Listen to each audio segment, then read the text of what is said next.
Okay, so now you have all 5 puzzle pieces done. You're going to go open a new file, and you're going to bring in those objects. So we're going to import 3D models. So I'm going to import my black piece in. I'm going to import green,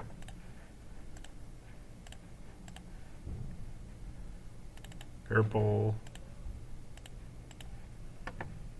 red, and yellow. Okay.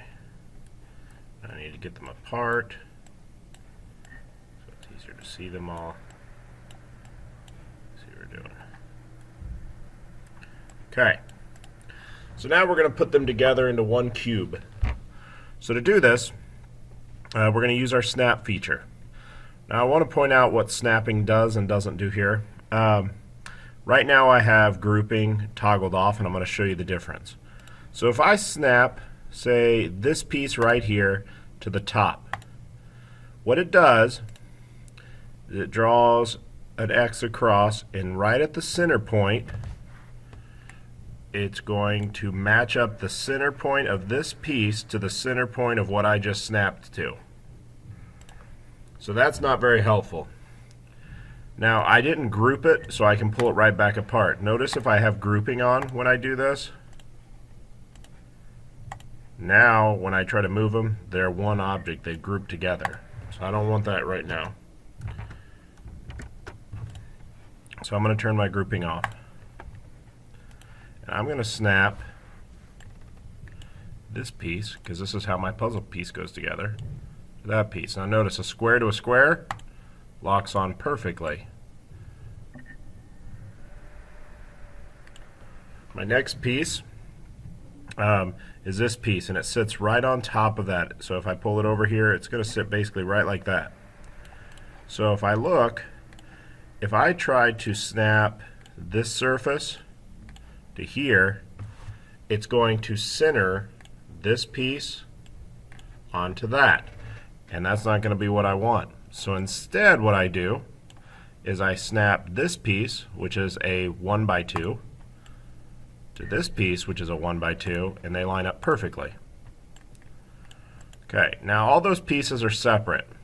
Since they're lined up correctly, I do want to start grouping them. So to do that, all I have to do is go up to Group, and I can select the things I want to group, and now they're grouped together. Okay. Now, my next piece is this piece here. Here's where it starts to get a little tricky.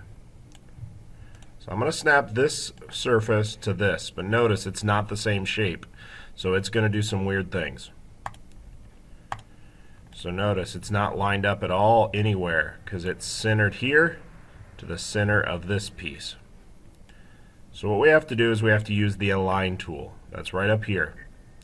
So I'm going to go to my Align tool. When I click Align, it's going to give me some information. As soon as I click this, it says click on a solid to select. Then hold Control to add a selection. So I'm going to click, then I'm going to hold the Control button and click the other feature or other object. It's going to open up all these dots. Now if I rotate and look at them from different angles, you're going to be able to see what they're doing. So these dots right here are going to move this object this way and this way. This dot, and this dot will align it this way. I don't need it aligned this way because it's already good. So I'm going to align it here to the edge. Now they're all lined up. Now when I go down here and I look at my right side view, notice how it's not lined up back and forth. So that's going to be these 3 buttons. So click here. Good. Then up and down it's not aligned right. So I'm going to click here. And it brings it down. So now I've got that piece in there, but notice it. There's a piece, there's my other group. So I need to group it before I move on. I'm going to group this piece, hold Control, this piece, click on the white space. Now they're grouped as one. Now I'm going to snap this piece to here, Again, it's not in the right place. So to do this, I'm going to align it. I'm going to align this piece, hold Control, click on the other block. I need to move it up and down to get it leveled. Okay, and then I need to move it left and right, which are towards me and away from me, which are these ones. So, and I'm done. Now, this piece is separate, so I'm going to group this piece, Control this piece, click in the white space, and now I've got a whole block, my whole puzzle piece put together.